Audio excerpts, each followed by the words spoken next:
시청자 여러분 안녕하십니까? 오늘 유동규 대표님, 그래서 대장동 이재명과의 이 세상이 다 아는 악연 유동규 대표님 모시고 그 성탄절 특집으로 지금 이 생방송으로 여러분을 만나보고자 합니다. 네.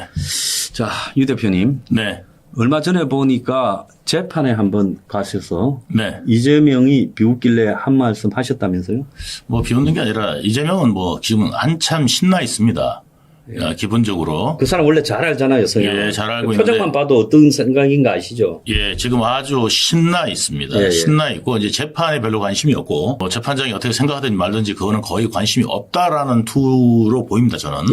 예. 그래서 이제 뭐 재판하다가 뭐 이야기가 나오면은 질질 웃고 지금 이제 그런 상황인데 이재명이 왜 그런지는 저는 잘 압니다. 이재명이 예. 왜 무슨 자신감에 의해서 저렇게 하는지 예. 여러분들이 지금 짐작하시는 내용보다도 더 예. 깊숙한 내용이 있습니다. 예. 그래서 이재명에 대해서 제 방송을 들으셨거나 아니면 이재명에 대해서 어느 정도 알고 계신 분들은 이게 한 3단계 정도로 이해할 수 있는데 뭐 재판에 뭔가가 좀 있어서 그런가 이해하신 분은 초급반. 예. 그 다음에 이제 이재명이 이제 탄핵이나 이런 사태와 관련해 가지고 이제 어느 정도 자신감을 얻었다. 이 부분에까지 이해하시면 중급반. 그거를 넘어서서 다른 무언가까지 알고 계시면 고급반. 요 정도로 이해하시면 될 것 같습니다. 그래서 이제 저는 이재명이 이제 어쨌든 재판정 아닙니까? 예. 재판정에서 판사님을 무시하고 피고인이 웃고 있길래 웃기냐 제가 한마디 나무랬습니다. 자, 그러면 여기에 판사가 여기 앉았다면 유 선생님은 어디 앉았어요? 저는 저 항상 건너편에 앉아있죠. 증인이니까요. 증인이니까. 예. 이재명이는 이제 왼쪽에 앉아있죠. 그러니까 이재명이를 비스듬히 이쪽으로 앞쪽으로 보고 있기 때문에 예. 이재명의 표정을 갖다가 다 잘 알 수 보죠. 있었네요. 네네 그렇습니다. 자, 그 전에 그러니까 계엄 이전에 네. 이재명의 표정과 이번에 봤던 이재명의 표정이 어땠습니까? 이재명은 지금 아주 그냥 희낙낙하고 아주 여유로운 분위기입니다. 그리고 이제 뭐 제가 좀 있으면 그리고 변호사들도 이제 분위기가 싹 바뀌었습니다. 옛날에 긴장하던 분위기 없습니다. 그냥 여유롭습니다. 그래서 그날 무슨 말을 하길래 그렇게 비웃듯이 웃고 있었던 거예요? 뭐 그냥 재판 관련돼서 그냥 했는 말 또 하고 했는 말 또 하는데 이거 관련돼 갖고는 제가 좀 이런저런 이야기를 했습니다. 그냥 특별하게 아주 쏘아붙이는 이야기도 아닌데 그거 가지고 이제 비웃듯이 웃더라고요. 그런데 웃겨요? 내가 그랬습니다. 웃겨요? 이재명 씨 웃깁니까? 내가 그랬더니 또 비웃어요. 그러니까 지금 제가 세상 분간 못하고 내가 제가 그 바보 같은 놈 이런 지금 딱 그런 느낌이었습니다. 네. 참. 그래서 우리가 그 이재명의 웃음에 그 얼굴에서 웃음의 회사를 사라지게 만들어줘야 안 되겠습니까? 당연하죠. 이재명이 웃으면 국민들이 눈물을 흘리게 될 겁니다. 그렇죠. 제 이야기를 여러분들 깊이 이해하셔야 됩니다. 이재명이 웃으면 왜 국민들이 눈물을 흘리게 될까?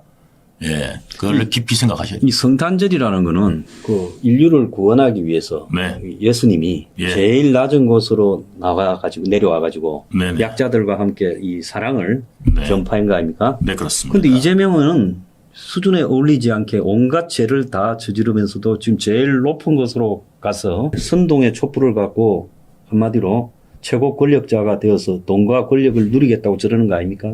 네. 우리나라 지금 현 상황을 제가 딱 이야기를 하면은요. 중국의 조용한 침략과 그다음에 우리나라의 권력 지향주의자들, 그다음에 권력을 갖고 싶어서 권력 찬탈자들 이런 사람들과의 교집합이 완성되었다. 이것에 대한 지금 전쟁이 대한민국과의 전쟁인 겁니다. 그러니까 중국의 조용한 침략 거기 플러스 우리나라의 권력 찬탈주의자들 그런 사람들이 연합을 해가지고 지금 실질적 내란 상태에 있다 보시면 될 것 같습니다. 자, 그런데 보통 친중이나 친북을 하는 사람은 대학교 다닐 때 주사파 NL 주사 학생 운동을 해가지고 그 다음에 이제 민노총으로 가고 전농으로 가고 아니면 사회 운동을 해가 참여 연대를 하고 아니면 또 그런 거 좀 하다가 정치판으로 가가지고 있고 그렇게 되는데 이재명이는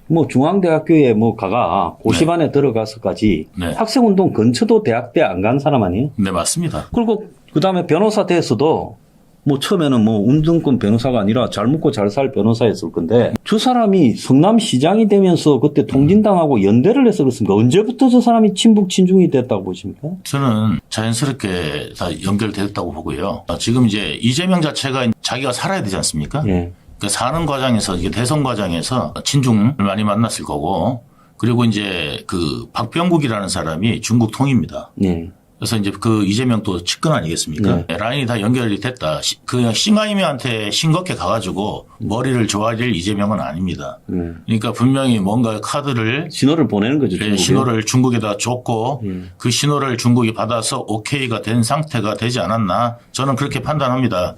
왜냐하면 지금 일련의 사건들이 저는 이제 이재명 측근에서도 있었고 예. 그다음에 지금 사회에 돌아가는 상황이나 이런 내용들에 대해서도 저는 이제 좀 깊숙이 판단하고 있었던 사람으로서 이재명 대통령 만들기라든지 이런 걸 해가지고 위에서 이제 어느 정도 최소한 우리나라의 계보 이런 것들은 이제 어느 정도 좀 알고 있지 않습니까?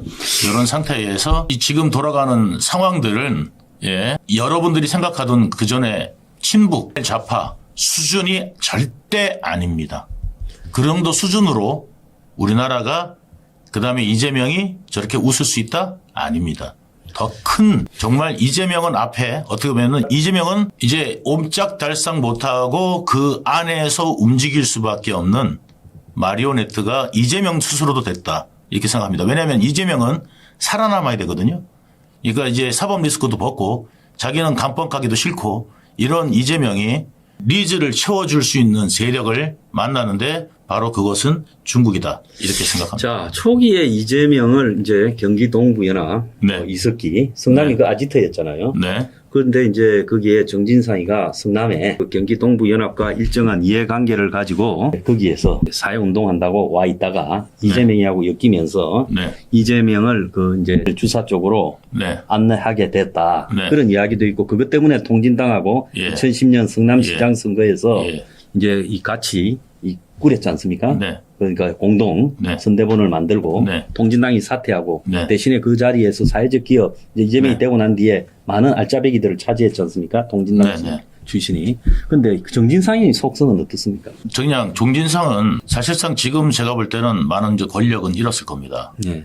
내적으로. 이제는 그럴 수 있겠죠. 예. 그래서 지금 이완주가 아마 다 어느 정도 하고 있을 네, 거다. 그건 장안에 그런 소문이 나 있죠. 네, 컨트롤 실질적으로 이완주가 하고 이완주를 있을 거라고 만나 보셨어요? 아니, 이완주 잘합니다. 잘합니까? 예, 그럼요. 예, 예. 이완주 그때 뭐 상당했을 때도 저 갔었고, 그때 이재명도 왔었고, 예, 같이 그때 다 만났었어요. 그리고 이제 이한주 이재명 사이가 보통이 아니라고 그러더라고요. 예, 옛날부터 예, 아주 좋았습니다. 그 이재명 처음 시장될 때부터 예, 이완주하고 관계가 돈독했죠.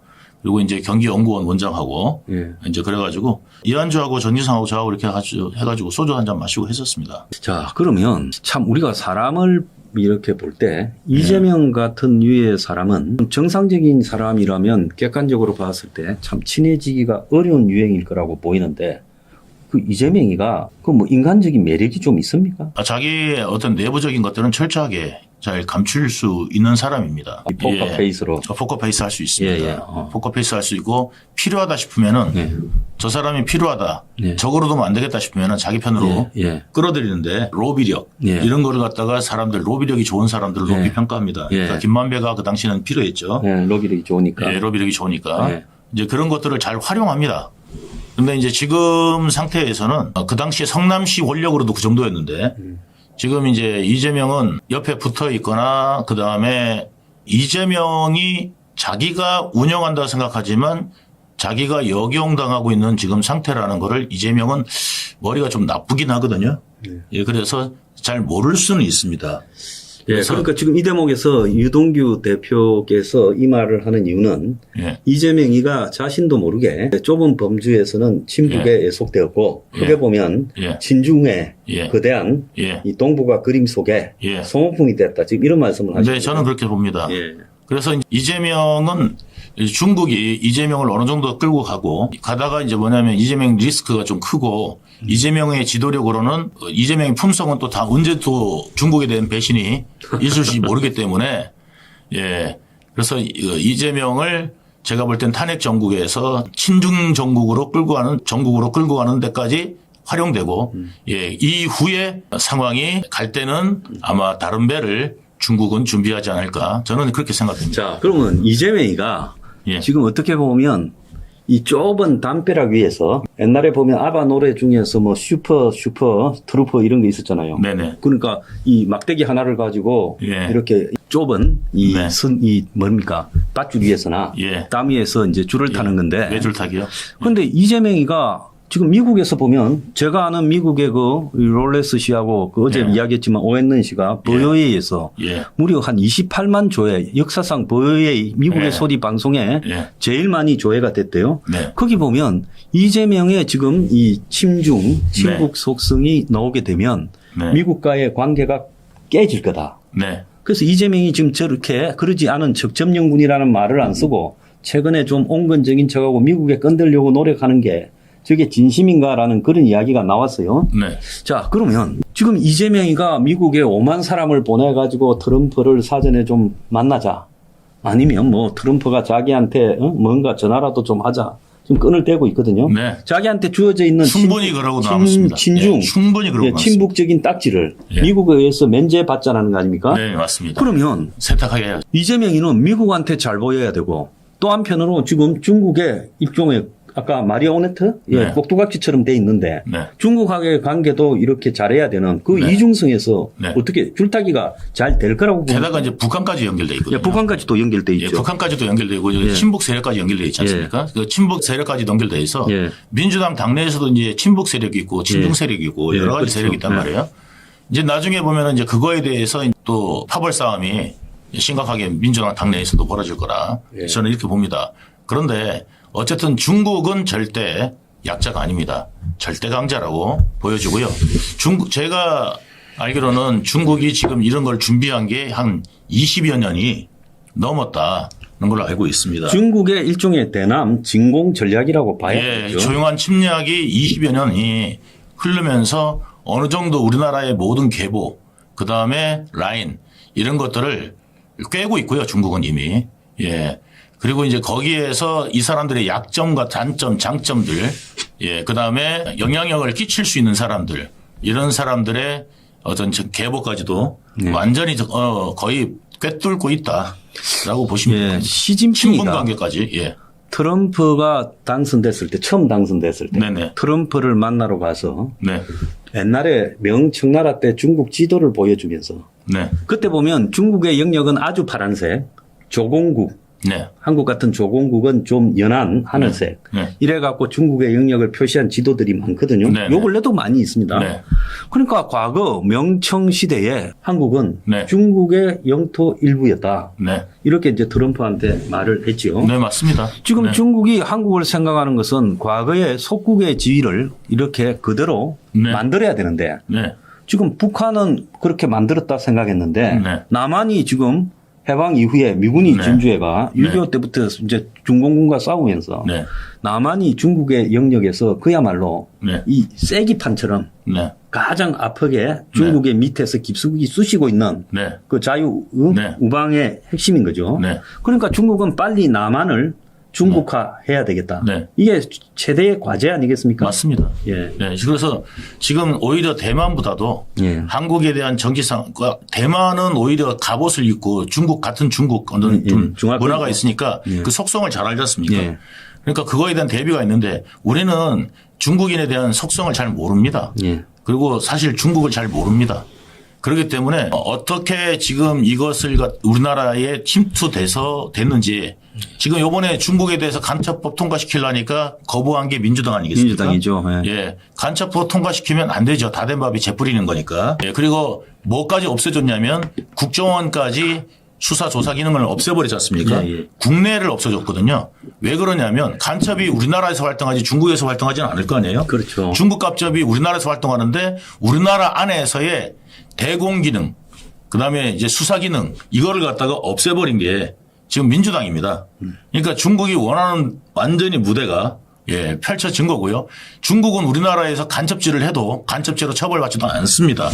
그리고 중국에다가 만약에 예를 들어서 우리나라 비밀 정보를 팔아 넘긴다 하더라도 간첩죄 적용이 안 되고 직업안전법 위반 정도로 처벌받습니다. 그렇기 때문에 중국에다가 팔아 넘기기도 쉽고 중국은 받기도 쉽게 지금 현재 우리나라 법이 그렇게 되어 있습니다. 그래서 이거를 고치려고 했는데 거대 민주당이 방해하고 있습니다. 그게 왜 그러겠습니까? 지금 이미 조용한 침략이 우리나라 안에서 여러분들은 못 느끼겠지만 어마어마한 영향을 미치고 있고요. 우리나라 대기업도 지금 거기에 같이 함께 가고 있다. 일부 기업들이 특히 엔터테인먼트 산업 있는 기업이 이 중국과 같이 어느 정도 밀접하게 돼 있다고 저는 봅니다. 자, 제가 이제 박근혜 정권의 친중을 정면으로 비판을 하고 자금성 막루에 올라간 거 자유 우방 국가들 중에 처음이었죠. 제가 굉장히 비난했고 박근혜가 그 때문에 미국으로부터 한동안에 이 비토당하다가 그걸 만회하려고 지금 사드 배치를 서둘렀거든요. 그런데 지금 중국이 우리나라에 보면 깊숙하게 들어와 있는 게 2008년 베이징 올림픽 때 그때 성화가 한국에 왔을 때 그때 중국 애들이 지금 벳이나 대만은 이런 부분을 외치는 사람들을 한국 한복판에서 경찰을 제끼고 폭행을 하고 성화 봉송에 수천 명의 이 한국에 사는 중국 교민들이라는 것들이 난동을 부렸죠. 그때 이제 한국 사람들이 아마 중국의 청략을 처음으로 좀 느꼈다고 보거든요. 그런데 여기 유학 와 있는 사람들 또 조선족이라고 지금 중국 국적을 가지고 여기 와 있는 사람들 합쳐서 좀 얼마쯤 될 거라고 보십니까? 조선족이 한 70만 되고요. 유학생이 한 10만 정도 됩니다. 그것만 합쳐도 한 80만 정도. 그러니까 비공식으로 한 80이고 공식으로 아마 비공식으로는 100수십만이 될 거예요. 한 150만 정도. 150만 저도 그렇게 보거든요. 될 거라고. 자, 그 사람들이 한국에 와서 학교를 다니고 취업을 하고 이러면서도 또 다른 그 사람들의 역할은 그 사람들 중에 상당수가 중국의 이 정보기관의 교육을 받고 한국에 와가지고 한국의 군부대, 부산에 온 항공모함, 국정원 위치, 한국의 미사일 배치도 뭐 한국의 이 각종 산위나 건물 위에 있는 곡사포 뭐 그런 것도 하류고요. 중국의 정상적 라인으로 들어와서요. 그러니까 한국 언론사, 중견 언론사들 사람들을 갖다가 포섭하고 이 사람들이 아는 인맥을 동원해서 중견 언론사만 하더라도 사실상 인맥적으로는 우리나라가 되게 좁잖아요. 그러다 보니까 아주 고위직들이나 이런 많은 사람들을 알게 되겠죠. 그럼 이제 그런 사람들을 갖다가 이제 중국의 요구에 의해서 연결을 해주죠. 너 어느 정도 되는데 그러면 너 어느 정도 되는지 봐야 우리가 너에 대한 대우를 제대로 할 거 아니냐. 이러면은 내가 이 정도 되는 사람 알아 하면서 이제 소개시켜 주겠죠. 처음에 이제 다 그렇게 시작되는 겁니다. 그래서 이제 그 사람의 인맥을 타고 다니면서 중국이 한 20년을 살펴봤다. 한국에. 그렇기 때문에 이미 이제 고위직에서 어느 정도 되는 사람 정치인 할 거 없이 중국 갔다 오면은 어느 정도 다 약점이 다 잡혀 있을 거고요. 특히 그 민주당 의원들이 투감은 중국에 쫓아갔지 않습니까? 그래서 시진핑 앞에서 굴욕적으로 조아리고 했잖아요. 그래서 중국이 한국 고위층에 건물을 쳐가지고 지난번에 왕해군 사건 때 그 중국집에 모여들던 한국의 정치인 기업인들 이런 한국 사회의 좀 상류층들이 얼마나 포섭됐는가 언론인까지 포함해서 그런 게 일단이 잠깐 공개됐잖아요. 그런데도 한국이 왕해군을 그야말로 식품위생법 위반이니 이런 걸로 지금 그냥 뭐 벌금이나 좀 때리고 말았지 않습니까? 그러니까 중국의 비밀 경찰이 드러났는데도 불구하고 거기 정도가 아니고요. 거기 어마어마하고요. 일부겠죠. 지금 우리나라가 이제 두 가지가 짧게 보면은 이제 법이 바뀌었는 게 뭐냐면 제가 이제 해봤던 게 뭐였냐면 우리나라 일단 빚이 얼마인지 추적을 해봤었고요. 그 다음에 이제 뭐냐면 이제 도박빚. 도박이 한 해 얼마 정도 나가는 줄 아십니까? 도박 자금으로. 옛날에 보니까 뭐 지하 경제에서 도박이 뭐 80조가 되니 뭐 100조가 되니 이러더라고요. 해외로 나가는 돈. 해외로 나가는 게요? 해외로 1년에 해외로 빠져나가는. 해외 서버를 둬가지고 그렇게 돈이 글로 나가죠. 해외로 빠져나가는 돈이 인터넷 도박하면. 얼마 정도 되는 줄 아십니까? 뭐 한 50조 되나요? 100조입니다. 맞습니다. 아까 말씀하신 대로 한 해 해외로 순 빠져나가는 돈이 100조입니다. 물건을 사갖고 들어오는 돈도 아니고 이 100조는 그냥 도박을 위해서 빠져나가는 돈이 100조가 나가고 있고요. 그래 우리나라는 잘 살 수가 없습니다. 지금. 경제가 좋을 수도 없어요. 이런 돈이 100조가 시장에서 돌아야 될 돈 100조가 그냥 도박 자금으로 빠져나가고 있으니 경기가 좋을 리가 없고요. 이 돈을 잃은 사람들이 우리나라 사람들 아니겠습니까? 100조를 잃었으니까 나가겠죠. 이 잃은 100조가 잃은 사람들이 또 누구겠습니까? 한국 사람들인데 이 서민들이 일반 사람들이 100조가 쭉 빠져나갔는데 한 해 경기가 좋을 리가 없고 주머니 사정이 좋을 리가 없습니다. 자, 그 돈을 그럼 빨아들인 사람은 누굽니까? 이거에 이제 빨아들인 게 중요한데요. 네. 한국 사람도 있고요. 중국도 있고요. 북한도 있다고 저는 봅니다. 당연히 그렇죠. 예, 당연히요. 그래서 예전에는 외화벌이나 이런 것들을 북한이 이제 뭐 식당 뭐 이런 것들을 통해 가지고 오프라인에서 했는데. 예, 오프라인에서 했는데 이거를 그렇게 할 필요가 없다는 걸 알게 된 거고요. 그래서 이제 필리핀이나 그다음에 동남아를 거점으로 해가지고 이런 이제 조직들을 만들어서 윈윈 전략하는 거죠. 한국 조직도 지켜주고 왜냐하면 이제 루트가 필요하니까. 그래서 한국 조직을 오히려 중국 조직들이 살려주지만 그 중국 조직들 뒤에는 누가 있냐? 중국 공안이 있고 그러니까 중국 정부가 있는 거죠. 중국의 사마페라는 깡패 조직이 그야말로 중국 정부와 무관하게 중국 같은 이런 통제 사회에서 행동하기는 불가능하거든요. 그러니까 이제 불법적인 것들은 중국 정부를 대신해서 사마페가 하는 거죠. 이제 그런 것들을 이제 만들어주는 거고, 그 다음에 이제 그 사마페가 일저지르면은 중국 깡패들이 그런 거다. 이렇게 꼬리 자르는 거죠. 꼬리 자르는 거죠. 이제 그런 것들이 있는데, 그래서 마약 관련된 것들을 우리나라 법 없애버렸고요. 그 규정을 굉장히 이제 수사 기능을 약화시켰죠. 거의 무력화시키면서 국정원도 지금 해체하려고 하고. 국정원 해체하고 그다음에 이제 대검찰청, 대검에 있던 마약부도 없애버렸고 마약과 없애버리고, 그래가지고 지금 예산도 다 축소해버렸어요. 마약 수사 예산을 다 축소해버렸습니다. 그 민주당이 다 한 짓입니다. 자, 그러면 최근에 윤 대통령 계엄 사유에도 마약 천지국이 됐다. 이렇게 말을 했는데 최근에 한국에 엄청나게 번져 있는 그 마약이 일상화됐잖아요. 그래서 마약이 일상화된 이 부분에 중국이 깊숙하게 일종의 마약 통로 역할을 하고 있다. 이렇게 봐야 안 되겠습니까? 한국이라는 게 이웃이라면 일본밖에 더 있어요. 뭐 북한하고는 막혀 있고. 그러면 한국에 도대체 마약이 어디에서 들어오느냐? 중국입니다. 중국이겠죠. 중국밖에 없습니다. 그래서 이제 중국에서 배 타고 와서 이제 던지기라고 그러죠. 소위 말해서 서해 바다나 남해 바다 쪽에 제주 앞바다 쪽에 던지기 하면 그거를 이제 영하 밀수에서 들어와서 이제 이걸 가지고 이제 하는데 정부 차원에서 진행하니까 어마어마하겠죠, 양이. 그리고 이제 그 일부분은 사실은 이제 북한산 이런 부분도 있습니다. 있겠죠. 그러다 보니까 이제 이런 것들이고 이게 이제 세탁 자금으로 쓰이는 게 뭐냐면 저는 그래서 코나이가 필요한 게 아닌가. 그러니까 지역 화폐라는 걸 이재명이가 지금 추경을 하면서 자신의 코나아이를 전국적으로 확대시키려고 한다라는 그런 지금 의혹도 받고 있어요. 이게 뭐냐면 이제 코나이 카드가 한도가 이게 저는 이렇게 1인당 얼마씩 이렇게 딱 규정되어 있는 게 아니라 이게 한 곳에 몰아가지고 이 몇백억씩 몰리더만요. 옛날에 그 노무현 때 바다 이야기 상품금 회사를 몇 개 회사로 나눠줘가 했거든요. 그러니까 이 도박을 하는데 그걸 상품권으로 바꾼다면서 이게 카지노가 아니다라고 했지 않습니까? 그러니까 똑같은 것 이치라고 저는 봐요. 지역화폐라는 게. 그래서 그 지역화폐라는 부분이 이제 이재명이가 예산 삭감할 때는 감액 예산할 때는 엊그제인데 이제 수십조 추경을 해라고 지금 최상목 부총리를 압박하고 있잖아요. 그렇게 뭐냐면 지금 이제 이런 카르텔들하고 연결이 됐다고 저는 생각해요. 그러니까 우리 국민들에 대해서 지금요 지금 경기가 안 좋은 거는 뭐냐면 돈이 너무 많이 뿌려져가지고 그 문재인 때 이걸로 인해 가지고 지금 그리고 빚을 너무 많이 졌습니다, 국민들이. 그러니까 이 빚 때문에 국민들이 지금 힘든 거고요. 그리고 세금이 너무 많습니다. 그럼에도 불구하고. 그래서 세금과 빚 이런 것들 내고 나면은 남는 게 없습니다. 먹고 살기가 어렵죠. 이제 이런 걸로 인해서 어려운데 그러면 세금을 줄여줘야 되는데 오히려 인플레이션 가중화되게 지역 화폐를 뿌리겠다. 이건 국민들을 위한 게 아닙니다. 문재인 때 한 추경을 6차례 150조를 했거든요. 그런데 이재명은 지금 대통령도 아닌데 다수 야당 대표 자격으로 지금 이 과도 정부를 협박해서 추경을 수십조 하라고 지금 협박하거든요. 그러니까 지금 저는 이게 단순히 그냥 지역 화폐로 끝나는 게 아니라 저는 이게 뭐냐면 세탁금으로도 쓰이지 않나. 왜냐하면 이제 현금을 갖고 나가기 어렵거든요. 근데 이 지역 화폐는 카드 하나 들고 나가면 되는 거니까. 그렇죠. 그리고 그 안에 이제 그걸 전달해 주면 이게 우리나라에서는 또 깡을 해준 데가 있지 않습니까?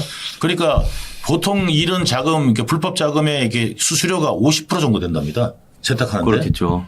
세탁하는 비용이 한 50% 정도 되는데 이런 과정을 거치면은 약 20% 내로 한 30% 정도의 세탁 자금을 줄일 수 있다고 이야기를 하더라고요. 한 사람이 가방 안에 지역 화폐 카드를 꽉 채워서 나가면 아니 꽉 찰 필요도 없습니다. 몇 개만 들고 나가도 몇백억이 될 수 돈이 있으니까. 그렇게 될 수 있죠. 자, 우리가 그 버닝썬 사태 때 그때 버닝썬에서 접대하려 했던 것들이 중국의 삼합회 이 도박으로 돈 버는 놈들이에요. 이제 문재인 정권 때부터 그 당시에 청와대 연루설도 있었고 그래서 경찰 고위층도 거기에 등장하지 않았습니까?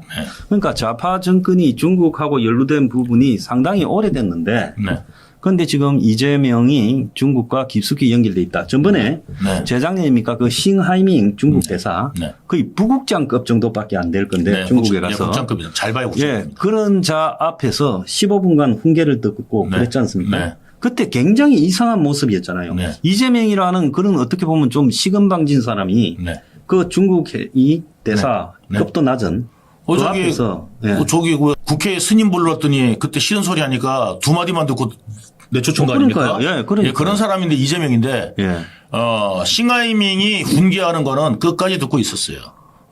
그걸 국장급밖에 안 되는 걸 뻔히 알 텐데 이재명이 몰랐을까요? 대사 그러면 뭐 미국의 저기 시진핑 밑에 있는 사람이라고 생각했을까요? 잘 아니고 그 계급을 잘 알았을 거예요. 그리고 이재명 같이 계급 따지는 사람이 없잖아요. 그럼요. 완전히. 그래서 김문기 차장을 왜 몰랐냐 그랬더니 그 계급이 낮아서 몰랐다 그러잖아요. 그런 사람이 그 계급 낮은 걸 모르겠습니까? 근데 왜 그걸 듣고 있었느냐? 여러분들이 이제 나중에 다 퍼즐이 맞춰질 텐데요. 제가 지금 드리는 말씀은 여러분들한테 저렇게까지 비약이라고 생각할 수도 있을지 모르겠지만 여러분 현실이 될 날이 멀지 않았다. 제가 드린 말씀이 지금 이 친중국화돼서 우리나라가 정말 엄청난 위험에 빠질 거라는 저는 생각을 갖고 있거든요.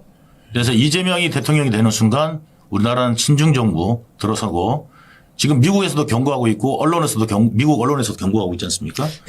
여러분들이 지금요 매우 위험한 시기에 와 있다는 것만 분명히 아셔야 될 겁니다. 그래서 중국의 소리 없는 침공이 사회 전반적으로 스며들고 있는데 이재명이가 지난 총선에서 중국이 뭐라 하면 쎄쎄라고 이야기한 것이나 미국을 점령군이라고 표시한 이 말을 한 것은 미군을 점령군이라고 말을 한 것은 그것은 다 연결되는 맥락이다. 그래서 이재명 시대에 아마 한국은 미국을 몰아내고 중국의 거대한 몰아내는 게 아니라 미국이 스스로 떠나게 만들겠죠. 그렇겠죠. 그래서 결국 중국의 영역 안으로 들어가게 되는 그런 것들이 지금 이루어질 수 있다 이래 보거든요. 네네 맞습니다.